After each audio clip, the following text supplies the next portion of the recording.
Stop talking about politics right now! Keep your religion to yourself! How dare you bring that up? Such is the psychology of those who built their peace on the fragile agreement to never speak what matters most. You know them immediately. The ones who stiffen when conversation turns toward belief, who interrupt with "let's not talk about politics" or "religion is too personal," who've erected invisible boundaries around the topics that actually shape how humans understand reality, morality, purpose. They call it keeping the peace, maintaining civility, respecting differences. But watch closely. Watch what happens when someone violates the unspoken rule. The immediate discomfort, the awkward laughter, the swift redirection towards safer ground, weather, sports, the performance of connection through topics that require no real presence, no actual vulnerability, no risk of discovering that the person across from you sees the world in ways that fundamentally contradict your own. And here's what they won't admit. They're not avoiding conflict. They're avoiding the terror of being truly known and potentially rejected for it. Such is the psychology that chose comfortable silence over honest collision. Because underneath the polite prohibition lives a darker truth. These topics aren't just controversial, they're foundational. Politics is how we organize collective existence, how we decide who deserves resources and protection and voice. Religion is how we construct meaning from chaos, how we answer the questions that define human consciousness. To say these shouldn't be discussed is to say, let's know each other only superficially. Let's maintain relationships based on what we hide rather than what we reveal. Let's build our entire social architecture on mutual agreement to perform rather than to be. And they've convinced themselves this is wisdom, that the ability to avoid difficult conversations is somehow more mature than the willingness to have them. That the person who can smile through Thanksgiving dinner while biting their tongue about fundamental disagreements is more evolved than the person who dares to speak their truth. But maturity isn't silence. Maturity is the capacity to engage difference without requiring conversion or destruction, and they've mistaken one for the other. The pattern reveals itself in the elaborate social choreography they've perfected. They've learned to detect when conversation approaches dangerous territory, developed radar for the moment when someone's about to express a political opinion or religious conviction, and they've mastered the art of intervention, the subject change, the joke that breaks tension before tension even fully forms, the performative interest in something, anything that steers the group back to safety. Watch them at family gatherings, dinner parties, workplace lunches. They're constantly monitoring, constantly managing, constantly working to maintain the fragile equilibrium that requires everyone to censor the parts of themselves that might cause friction. And this work is exhausting. But they prefer exhaustion to confrontation. Prefer the constant vigilance over the possibility of discovering that someone they care about holds beliefs they find abhorrent. Or worse, that they themselves hold beliefs others would find abhorrent. Irving Goffman's concept of face work describes the effort required to maintain social masks, to present acceptable versions of ourselves while concealing what might threaten the interaction. And these people who insist politics and religion stay off the table have made face work into religion itself. The performance becomes more sacred than the truth it's concealing. Such is the psychology that values appearing harmonious over being authentic. And here's what this does to relationships over time. They become shallow, brittle, built on the foundation of what both parties agree not to acknowledge. Friendships that last decades without ever touching the questions that actually matter. Families that gather regularly while maintaining silence about the beliefs that govern their entire lives. They tell themselves this is love, this careful not knowing, this mutual agreement to stay surface level. But love that requires hiding isn't love. It's hostage negotiation, and both parties are simultaneously captive and captor. Philosopher Martin Buber distinguished between I-it and I-thou relationships. The former treats others as objects to be managed, the latter as subjects to be encountered. And relationships built on the prohibition of meaningful topics are fundamentally I-it. They require treating the other as too fragile to handle truth, and yourself as too fragile to risk rejection. Neither party gets to be fully human, and the cost accumulates in ways they don't acknowledge. The loneliness of being surrounded by people who don't actually know you. The exhaustion of constant self-editing. The quiet grief of having opinions, convictions, questions that have nowhere to go because expressing them would violate the unspoken contract. They've traded depth for comfort and convinced themselves it was a fair exchange. The origins run deeper than preference or politeness. Attachment theory reveals that our early relationships shape our capacity for conflict. Children who grew up in households where disagreement led to violence, withdrawal, or the dissolution of safety learn that conflict is existential threat. Not just uncomfortable, dangerous. And many of these people who prohibit political and religious discussion, they're carrying wounds from homes where belief differences tore families apart, where dinner table debates became screaming matches, where one person's conviction became another person's condemnation. They learned early, these topics destroy connection. Better to avoid them entirely. Freud would recognize this as displacement. The childhood experience of destructive conflict gets displaced onto all future potential conflict. The nervous system doesn't distinguish between the violent arguments of the past and the possibility of respectful disagreement in the present. It just knows danger. So they eliminate the danger by eliminating the topic. Carl Jung spoke of the persona, the acceptable mask we present to the world. And for these individuals, the persona extends to entire categories of thought. Politics and religion aren't just private, they're unspeakable, because speaking them risks shattering the carefully constructed image of someone who never causes problems, never creates tension, never makes others uncomfortable. But here's the shadow side Jung would also recognize. The unspeakable doesn't disappear. It festers. Resentment builds toward those who do speak freely. Contempt develops for people who can't just let things go. And beneath both the resentment and contempt lives envy. Envy of those who haven't had to fragment themselves to maintain relationships. Such is the psychology that learned early that wholeness costs too much. And there's another origin, less traumatic but equally influential. Some were raised in environments where civility was the highest virtue, where conflict of any kind was considered failure, where the ability to agree to disagree was treated as the pinnacle of social sophistication. These people aren't avoiding conflict out of fear. They're avoiding it out of conditioning.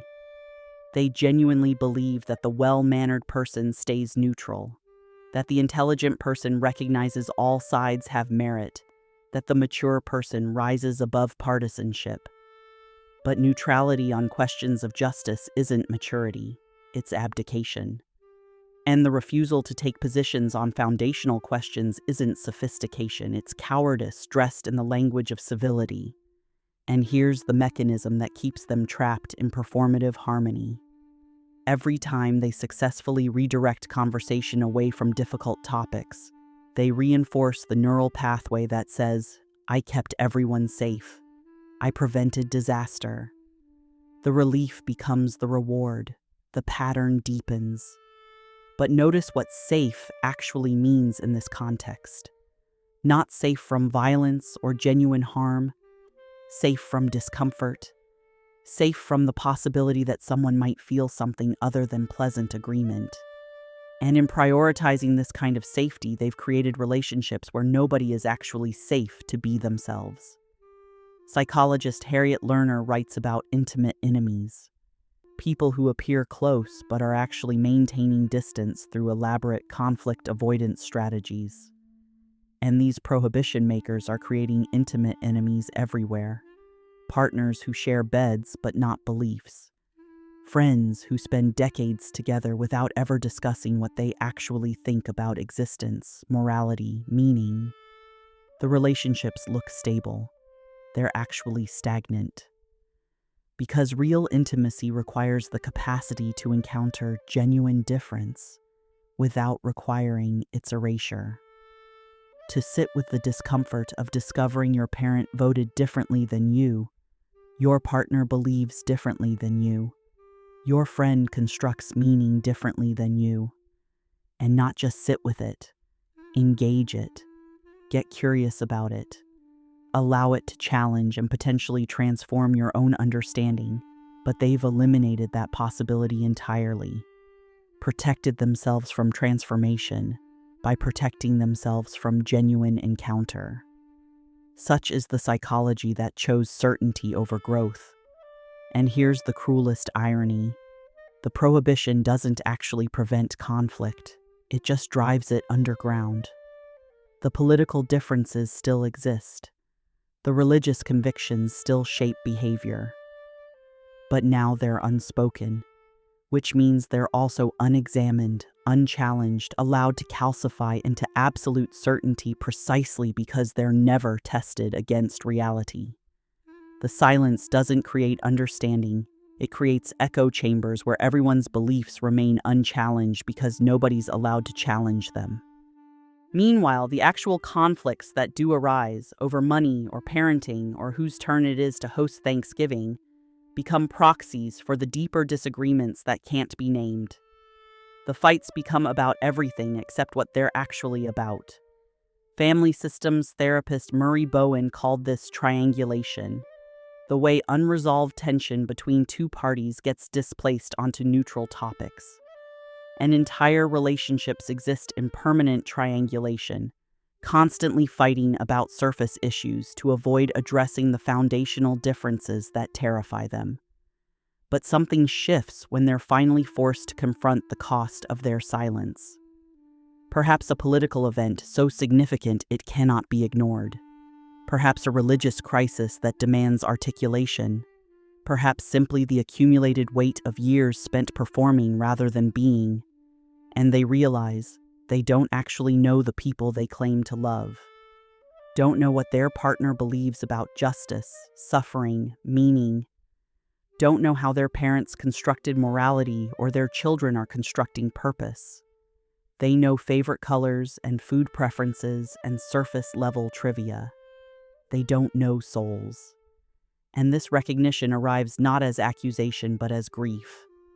The grief of time lost, of connections squandered, of relationships that could have been deep remaining permanently shallow because they were too afraid to risk the conversation that might reveal incompatibility. Viktor Frankl taught that meaning emerges from the willingness to confront suffering rather than avoid it. And these people have spent their lives avoiding the suffering of potential disagreement, which means they've also avoided the meaning that emerges from genuine encounter with difference. Such is the psychology that discovers that the peace they protected was the absence of war, not the presence of understanding. This realization doesn't arrive gently. It arrives as crisis. The recognition that they've wasted years maintaining relationships that were never actually intimate. That they've sacrificed authenticity for acceptance and gained neither, because you cannot truly accept someone you don't truly know. And the question becomes, is it too late? Can relationships built on mutual concealment be rebuilt on honesty? Can people who've spent decades avoiding meaningful conversations suddenly start having them? Can the prohibition be lifted without the relationship collapsing under the weight of everything that's been unsaid? Sometimes yes, sometimes no. But the attempt is the only path forward, because the alternative is continuing the performance until death, which isn't peace. It's just slow suffocation disguised as civility. Integration doesn't mean forcing conversations where they're unwelcome or pretending the risk isn't real. It means getting honest about what the prohibition actually costs. Not just an abstraction, but concretely. What connection are you sacrificing? What part of yourself are you hiding? What growth are you preventing by eliminating the friction that might catalyze it? And then making a choice. Not the choice everyone should make, the choice that's true for you. For some, this means slowly introducing the forbidden topics back into relationships, testing whether the other person can handle disagreement without dissolution, discovering that conflict doesn't have to mean catastrophe. For others, it means accepting that certain relationships were always conditional, that the person who requires you to silence your convictions isn't someone with whom genuine intimacy is possible, and letting go of the fantasy that you can be truly close to someone who cannot handle your truth. Neither path is easy. Both require grieving the relationships you thought you had while acknowledging what they actually were. James Hollis writes about the loyal soldier, the defense mechanism that protected us in childhood but limits us in adulthood. And the prohibition against political and religious discussion is often a loyal soldier. It protected them from family violence or social ostracism or the pain of rejection. But they're not children anymore. And the soldier that once kept them safe is now keeping them small. Integration means thanking the soldier and relieving it of duty, slowly, carefully, with compassion for how hard it worked and recognition that its time has passed. This doesn't mean becoming the person who argues politics at every opportunity or forces religious conversion attempts on unwilling listeners. That's just the opposite extreme of the same pathology. It means developing the capacity to share what you actually think when it's relevant, and to hear what others actually think without requiring them to think differently. Such is the psychology that learns the difference between conversation and conversion. And here's what changes. Relationships become real. Not necessarily easier, not necessarily more pleasant, but real. Built on what people actually believe rather than what they're willing to perform. Some relationships won't survive this transition, and that's information. It means they were held together by mutual concealment rather than genuine connection. Better to know that than to spend more decades maintaining the illusion. But some relationships deepen, become richer, more textured, because now there's actual material to work with. Actual beliefs to explore, actual differences to navigate rather than pretend don't exist. Understanding doesn't erase the fear of conflict, but it does reveal what the fear is protecting. Not relationships. Relationships don't need protection from honesty. They need honesty to become actual relationships rather than elaborate performances. What the fear protects is the illusion. The illusion that you can be close to someone without being known. The illusion that surface-level connection is the same as depth. The illusion that the person who never makes waves is somehow superior to the person who speaks truth even when truth is difficult. And maybe it's time to let that illusion die. Because what's on the other side isn't chaos. It's clarity. The clarity of knowing where you actually stand with people. The clarity of being able to express what you actually think without constant self-censorship. The clarity of relationships built on truth rather than on mutual agreement to never speak it. Politics and religion aren't just topics. They're how humans grapple with power, meaning, justice, mortality. To prohibit their discussion is to prohibit discussing what it means to be human. And a life spent avoiding humanity isn't a life fully lived. Rainer Maria Rilke wrote, "Perhaps everything terrible is in its deepest being something helpless that wants help from us. The terrible thing isn't the conflict that might arise from honest conversation. The terrible thing is the loneliness of being surrounded by people who've agreed never to truly know you. Such is the psychology of those who built their entire social world on a foundation of strategic silence. They're learning, slowly, that silence doesn't prevent destruction. It just makes the destruction invisible until it's irreversible. They're learning that the conversations they avoided didn't disappear. They just became wedges, driving them further from the people they claim to love. They're learning that civility without honesty is just performance. And performance, no matter how convincing, will never satisfy the human need for genuine connection. The prohibition can be lifted. The topics can be discussed. The beliefs can be shared, not with the goal of agreement, with the goal of actually knowing who people are. And if the relationship can't survive that knowing, then it was never the relationship you thought it was. Such is the psychology that finally understands the peace they were keeping was just the silence before the collapse. And now they have a choice.